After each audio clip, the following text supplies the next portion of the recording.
समय की बात है कि एक राजा ने पीपल के वृक्ष में रोज़ जल देते थे।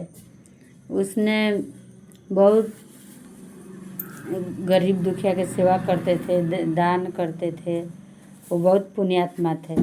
एक उसी गांव में एक ब्राह्मण था, वो भी रोज़ पीपल के वृक्ष में जल देता था और धर्म कार्य में रुचि रखता था। एक समय की बात है कि उसी समय एक राक्षस वहाँ पर आ गए और वह राजा को देखकर बोले कि आज कितना अच्छा ब्राह्मण ताज़ा है, आज इसको मैं खाऊंगा। तब उसने जब देखा राक्षस को तो कुटिया से बाहर आकर बोले कि हे महाराज, आपको मैं क्या सेवा कर सकता हूँ। उसने बोला जे कि क्या मेरे जैसे भयानक दानों को देखकर आपको डर नहीं लगा। तो अब ब्राह्मण ने बोला कि मैं क्यों डरूं, मैं जब भगवान के शरण में हूँ, जब भगवान पर विश्वास करती हूँ, जब भगवान की आराधना करती हूँ, भगवान की जल देती हूँ, फिर आपसे क्यों डरना है। डर है तो भगवान से, पाप करने से डर है। पुण्य आत्मा किसी से नहीं डरता, क्योंकि जो भगवान विष्णु का भक्त है, जो भगवान शिव का भक्त है, जो आदमी पीपल के वृक्ष में जल देता है, उसके कोई कुछ नहीं बिगाड़ सकता। जो शत्रु उसको आएगा, उसके बिगाड़ेगा, उसको खुद भगवान उससे बचाते हैं, रक्षा करते हैं।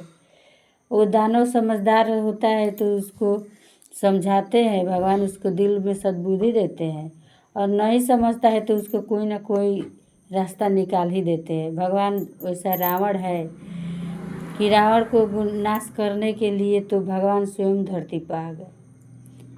जब उतना पराक्रमी तपस्वी था तो हम जैसा आदमी क्या है, हम तो एक दिन जल देते हैं, एक दिन पूजा कर लेते हैं, तो वही बात है। रावण तो उतना तपस्वी है तो उसके लिए तो मारने के लिए भगवान स्वयं आ गए।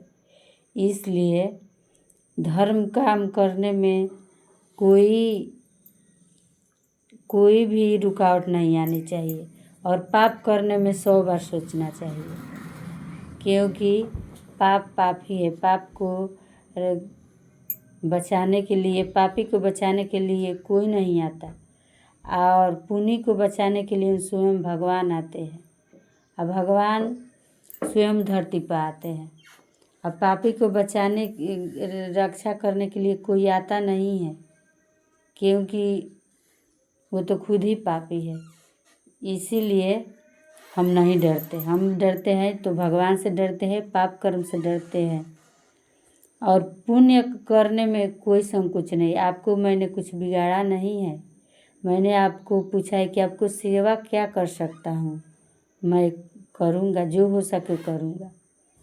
इसलिए आप कृपया करके पीपल के वृक्ष तर बैठ जाइए, और जो आपको इच्छा है वो मुझसे बोलिए। जब दानों ने पीपल के वृक्ष तर बैठा, तब उसने क्या हुआ, उसको थोड़ी देर में उसके शरीर में आग लग गई और वह जल गया। राक्षस जल को तो भस्म हो गया, मगर उसका असली शरीर फिर से मिल गया, क्योंकि भगवान है, कोई किसी को ना बिगाड़ते नहीं हैं। लेकिन जो बिगड़ा है उसको सुधारना चाहिए।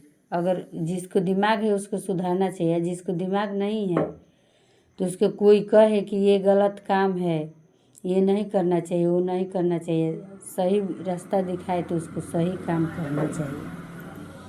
तो भगवान इसीलिए कहते हैं कि मैं तो पीपल के वृक्ष में जल देती हूँ, तो उससे क्या डर है। और जब दानों ने वहाँ पर बैठा तो जल कर भस्म हो गया और सुंदर पुरुष का रूप मिल गया। तब उसने सुंदर रूप पुरुष का मिल गया, तब क्या हुआ, उसने बहुत प्रसन्न हुआ, कहा कि क्या बात है, ये क्या चीज़ का वृक्ष है कि मेरा दानव जैसा शरीर खत्म हो गया, मेरे पास जो दानव था वह मर गया, जल गया, भस्म हो गया और मेरा भगवान का रूप मिल गया। ये किस चीज़ का वृक्ष है? तब उस ब्राह्मण ने बोला कि ये पीपल का वृक्ष है। पीपल के वृक्ष में जल देने से सारे पाप कर्मों से छूट जाता है। इसलिए किसी के साथ अब पीपल में जल देने से पाप से छूटता है, लेकिन कुछ कर्म भी अपनाना चाहिए तो ज़्यादा फलदायक होता है। नहीं तो किसी के जान मारो, किसी के दिल दिखाओ, किसी के साथ गलत करो और पूजा करो तो वो फलदायक नहीं होता। मानती हूँ कि पूजा करते हैं हम लोग और दूसरे को दुख दे या उसके दुख है तो हो सकता है पिछले कर्म का कोई बुरा किया हो, हो सकता है कि बुरा कर्म नहीं किया हो, किसी बीच का कोई कारण हो, तो भगवान उसको बचाने के लिए स्वयं धरती पर एक दिन ना एक दिन तो ज़रूर आएंगे। क्योंकि जब वो भगवान के शरण में गया है तो उसको तो रक्षा करने के लिए तो भगवान स्वयं आएंगे, ये आस जरूर रखना चाहिए। तो विष्णु जी के तब उसने बोले जे कि ये पीपल का वृक्ष है, इसमें स्वयं विष्णु वास करते हैं। भगवान विष्णु सत्यनारायण, भगवान त्रिलोकीनाथ, भगवान इसी में वास करते हैं। इसीलिए यहाँ पर जो पीपल के वृक्ष में जल देता है वो सब पापों से छूट जाता है। लेकिन इसका मतलब ये नहीं कि पीपल के वृक्ष में जल देते हैं तो पाप करे कि पीपल में वृक्ष देंगे तो कट जाएगा, ये नहीं सोचना चाहिए। अपना मन को भी शुद्ध करना चाहिए, किसी पर गलत आरोप नहीं लगाना चाहिए, किसी के साथ गलत व्यवहार नहीं करना चाहिए, अपन धर्म अपनाना चाहिए, अपना कर्म अपनाना चाहिए। जो कर्म किया जाता है वह पीछा नहीं छोड़ता है, तो वही है धर्म। तब क्या होता है कि वो विष्णु को लोग चले गए, उस राक्षस जब सुंदर शरीर मिल गया तो विष्णु लोक को चल गए। जब एक दिन की बात है कि पुष्प नाम का एक राक्षस, एक पंडित था, वह उसका प्राण निकल गया, वो मर गया। तब विष्णु भगवान आदेश दिए कि जाओ पुष्प नाम का व्यक्ति का धरती से उठा लिया। यमदूत को बोले, यमदूत ने इस ब्राह्मण को, इसका भी नाम पुष्प था, इसलिए इसके यही ब्राह्मण का उठाकर जिंदे ही लेकर चल गए विष्णु जी के शरण में। तब इसने बोले कि अरे मैंने तो बोला था कि इस ब्राह्मण को जी की